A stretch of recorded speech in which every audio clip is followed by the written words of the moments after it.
So I'm sorry I don't have any slides. Or maybe I'm not sorry. I'm actually not sorry at all.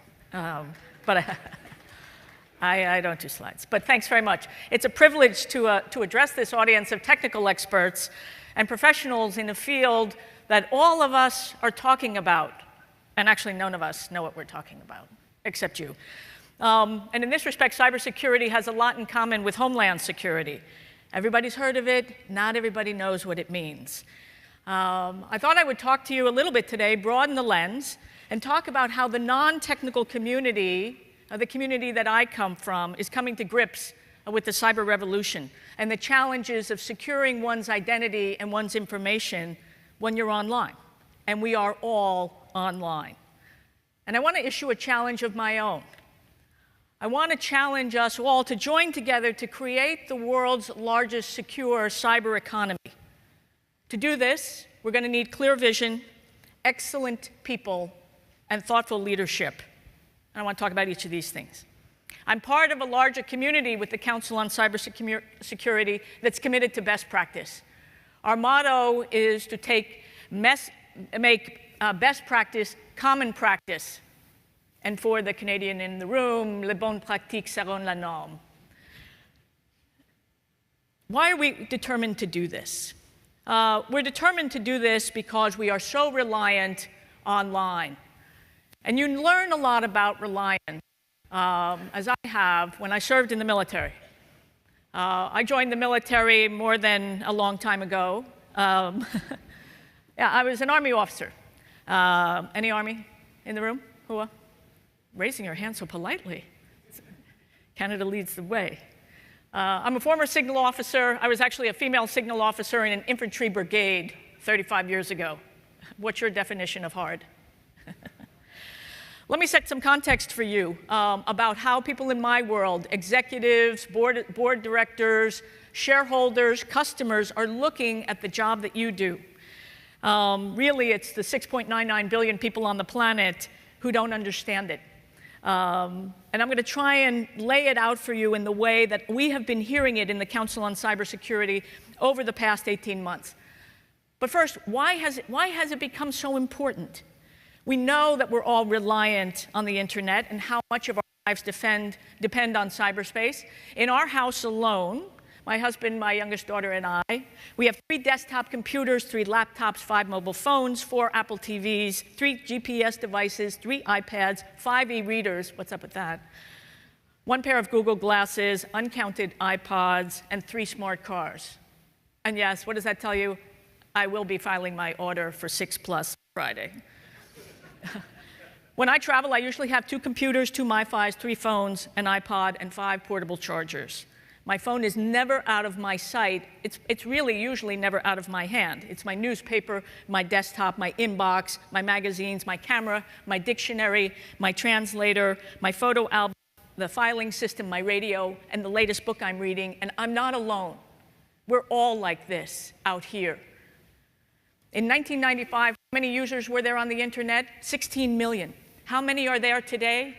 3 billion. And growing at a rate, by some measures, of 100 connections a minute. You all know this. The rest of us are finding this out. Over 80% of the population of North America is online, almost 70% in Europe, 70% of Australia and Oceania. I mean, we are so reliant. Just to give you one example, in Belgium, where my husband is stationed, consumer spending, what percentage of consumer spending is done online? 93%. And it's not an isolated example. So this is an ecosystem in which there are now billions of users, human and machine, engaged in trillions of transactions. The bad guys not out there, they're here. They're here. They're inside. And this is a scale of speed and size that's really more suited to scientists and technologists than it is to executives and policymakers. But we can't deny the problem any longer, and we're looking to you for answers. Life online is exciting, it's rewarding, it's fast, it's informative, but it's also fundamentally unsafe. Jeff Moss, who founded Black Hat and DEF CON, says, you know, it's pretty incredible. 25 years after the cuckoo's nest, there's not a single problem that has been solved in cybersecurity. There's nothing you can do online. Plug in your computer. Apparently, you don't even have to plug it in. There's nothing you can do. You can't stop, chat, visit, shop, upload, download, read, write. Can't do anything confident that your information and your identity is not subject to compromise. So cybersecurity is one of the most important and fundamental issues facing all of us. Every set of enterprise leaderships and boards are confronting this problem, and they don't know what to do. And it's ironic, because more so than at any other point in the last few decades, we have access to an extraordinary array of technology, security tools, standards, trainings, classes, certifications, vulnerability databases, configuration guidance, best practices, catalogs, you name it, checklists, benchmarks. You know them better than I do. We've seen an explosion in threat information, feeds, reports, tools, and other services. And we are surrounded by what my colleague Tony Sager, known to many of you, what he calls the fog of more. We are suffering from the fog of more. Security requirements, risk management frameworks, compliant regimes, regulatory mandates, and all the other B3, blah, blah, blah, that you have been exposed to as much as I have. It's not to be confused with B5, blah, blah, blah, blah, blah. I had a conversation with a Fortune 50 CEO not long after I arrived at the Council on Cybersecurity. I said, do you know who your CIO is? Yes, of course I do. Well, do you talk to him or her? It's a him. Yeah, not often, and I try to limit it as much as possible. I said, yes, you're laughing. It sounds like experiences you all have had. Why is that the case? He said, I don't speak dolphin. Beep, beep, beep, beep, beep, beep, beep, beep. How you doing, Joe? Beep, beep, beep, beep, beep, beep, beep. Yeah? We've got to change that, as Teresa said. We've got to cut through this fog of more. Not even large, powerful enterprises like Homeland Security, the US government, or defense, the best-funded international corporations around the world can isolate themselves or buy their way out of this problem. How did we try to do it in DHS? I'll talk a little bit about that, because we came to grips with a problem that people were struggling with in 2009. Part of the problem was everybody had heard about Homeland Security. Not everybody knew what it meant, as I mentioned. So we had to narrate. Why do we have this department? We have this department to help create a safe, secure, resilient place where the American way of life can thrive. Look, I know it's not poetry, but it tells you in a sentence what we were trying to do with the department. How do we do that? We needed to do 5 things. Prevent another 9/11. Tomorrow is the anniversary. We need to come to grips with the effects of the changes in the world as a result of 9/11. We need to secure our borders, enforce our immigration laws, build national resilience in the face of disasters. And for the first time in 2009, we called out cybersecurity, ensuring cybersecurity for the nation's critical infrastructure as one of our core missions. But how do we band together to establish priorities for action? How do we support each other and keep our technology and our knowledge current in the face of this rapidly evolving problem? In fact, what are the most critical problems that need solving? So as I talk to executives and directors and shareholders increasingly, I tell them, look, the list of questions is probably endless, but I think there are only 3 interesting questions when it comes to cybersecurity. I mean, okay, there's probably 300, but I don't do anything that's hard. So I think there are only 3. Question number 1, how do we architect systems we can trust from components we can't? Question number 2, how do we ensure the integrity of our information and our identity in an open internet? And question number 3, what will the role of government be? Let me take about each of these in turn. Because the best vision of a secure cyber economy will answer all of these questions. Question 1, how do we architect systems we can trust from components we can't? What's the problem? The problem is an accelerating profusion of complex boxes with ever-increasing capability to put ever more information in the hands of the eager. And a little information in the hands of the eager is a dangerous thing. We all know that. But we're clamoring for more convenience and more speed. Is it satisfying? Yes. Is it safe? No. There are no requirements that our devices come equipped with even de minimis security features, and much of the software that many of us use, Apple users may be a particular exception, is shot through with flaws and vulnerabilities. Moreover, our constant demand for convenience and speed is loosening on the world ever more sophisticated technology and software, again, to most of us who have neither the understanding, aptitude, vocabulary, or inclination to become part of the solution. So we are dumping it to a large extent on you, the technologists, and you, the cybersecurity experts in our organizations. You know, I mentioned that a world-class, secure cyber economy needs excellent people. And the workforce implications of this profusion of technology are already clear. We need highly skilled individuals with personal drive, creativity, and persistence. We need people who can think analytically, solve problems on their feet, and pay attention to detail. We need people who won't punch a clock, but who can punch code. I actually punched code in the 70s. And who can stay with a job until it's done. We need people who take as their personal motto to do things well once. And when there is a crisis, they raise their hand and say, send me. And we need not hundreds of them, not thousands, but tens of thousands. The good news is they're out there. Art Kofiello is one of the leaders in identifying, recruiting, and making use of the talent that exists in our veterans. You may even be in here. I've just described the average military veteran. Look for them. They're coming home. They're taking classes, and they're applying for work. If you have good training programs, open them up. Interns, fill them up. Vacancies, fill them too with vets. One good example, and here I have to give a disclaimer because the SANS Institute is a founding partner of the Council on Cybersecurity, is the U.S. Air Force Vet Success Program partnering with vets. And another one is SANS Cyber Talent Immersion Academy, where they train vets in the most critical cybersecurity skills and work with partner employers to place them in jobs at no cost to the veteran. So part of the way we can begin to get on top of the technology curve is to hire good, smart, hardworking people, and they come ready-made in a vet. You're going to have the advantage of not only doing the right thing, you'll be doing the smart thing as well. Question number 2, how do we ensure the integrity of our information and our identity in an open internet? Most of us want privacy to be protected online. In fact, the growing public, the non-technologically educated public, is really becoming much more interested in privacy than ever before because they are seeing the consequences of their data in other people's hands. But it's ironic. We object to governments having precisely the same information that we routinely put online or that we routinely give to Amazon or to any other online retailer when we're buying stuff. It's really hard to find principle here. I have fewer concerns than privacy maybe than most people. The Lutes have no secrets. I don't care if you know my blood type, it's A positive. I do care if you can change my blood type. We need to fix that problem. There are questions, though, that draw out a very passionate discussion about privacy. But should we really expect Sony or anyone else to protect your phone number when it's been floating out in the public domain before the Marvelettes leaked Beechwood 45789? Really? I mean, we need some sensibilized conversation going on about what our expectations are about privacy. So question number 1, how do we architect systems we can trust from components we can't? An important element in that will be the quality of the people who are doing this technical work.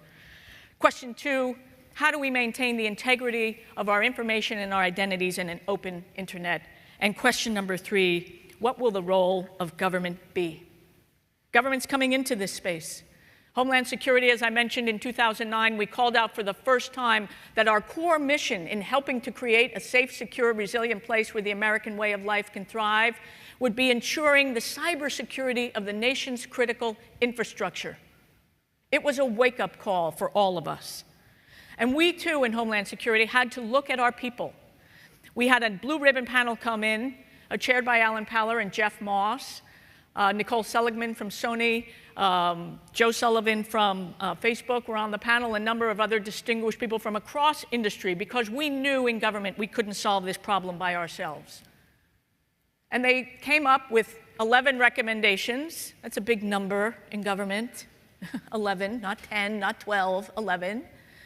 We actually added one because we wanted to address, as Teresa said, our existing workforce. And we boiled them down to 5. We said if we want to have a world-class capacity to ensure the cybersecurity of the nation's critical infrastructure and have government play its appropriate role, we needed to do 5 things with respect to our personnel. We need to hire, test, and train to standards. I'm going to ask the CEOs in this room, is your CIO any good? How do you know? You have a way of knowing when you get on an airplane that the pilot who's flying the plane is qualified. You have a way to know that the doctor who's about to take out your gallbladder is qualified. We need a better way to know and raise the qualifications of the existing cyber workforce. The time has come, the time is overdue to professionalize this workforce and have them themselves take the reins, have industry take the reins in establishing what exactly that means. That will be part of creating the world-class secure cyber economy. So we had to hire, test, and train to standards. We had to open the pipeline with industry and academia to attract more people into servicing government. We didn't necessarily mean people had to commit themselves for life, but we wanted to make Homeland Security or service in the public sector a must-stop hop on anyone's cyber career. Third, we have to strategically manage the workforce that we have.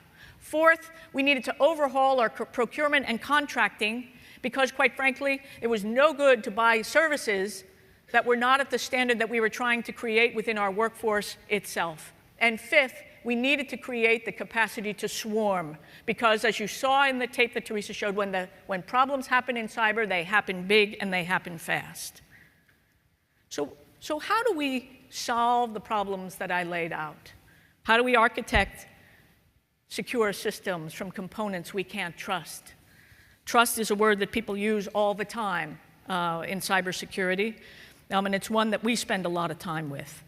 You know, the NIST framework that came out a year ago identified 5 essential steps for enterprise security: detect, prevent, mitigate, respond, and recover. It's hard to argue with that. But many in the business community argued strongly against NIST saying anything more specific, steering it well clear of anything that might be considered standards. Their argument was essentially, let the market deal with this. Really? Really? Given its track record in recent memory, does anybody really want the market to be the guiding hand of how we will address cybersecurity, given our reliance? If we're going to have a secure cyber economy, it demands better. So when I'm talking to executives and I'm talking to boards, what I tell them is, I'm now talking to your shareholders and your customers, and I'm telling them to ask 4 questions when you hear about a cyber breach. Or I'll tell you, executive, when you're looking at your own organization, ask yourself 4 basic questions. Number 1, do we know what's connected to the network? Do we know what's connected to our networks? Question number 2, do we know what's running or trying to run on our networks? Question number 3, do we know who has administrative permissions to change, override, or bypass our secure configurations? And are we managing that carefully?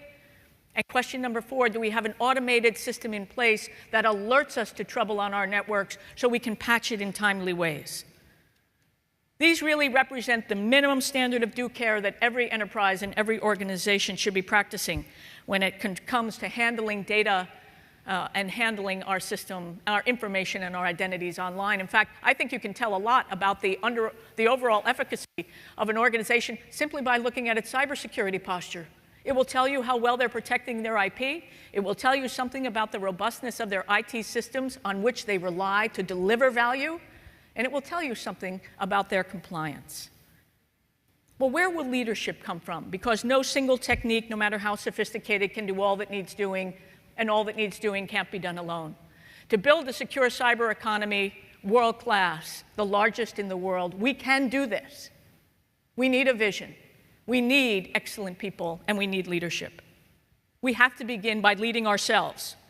Every executive has to take personal responsibility for better cyber hygiene. You will be getting more calls from your C-suite. As FCC Chairman Tom Wheeler said recently, we know that basic cyber hygiene prevents or limits 80 to 90% of known attacks. Every enterprise needs to move in this direction. The Center for Internet Security and the MSISAC and we have joined together with the National Governor Association Homeland Security Advisors on a nationwide cyber hygiene campaign. Check us out at counciloncybersecurity.org. We can build the world's largest secure cyber economy. We already have the world's best know-how, and in our returning vets, a world-class workforce. Let's all stop looking around to Washington, to Congress, to somebody to lead. Look to your right and look to your left. We know what to do. Let's do it. Thanks very much.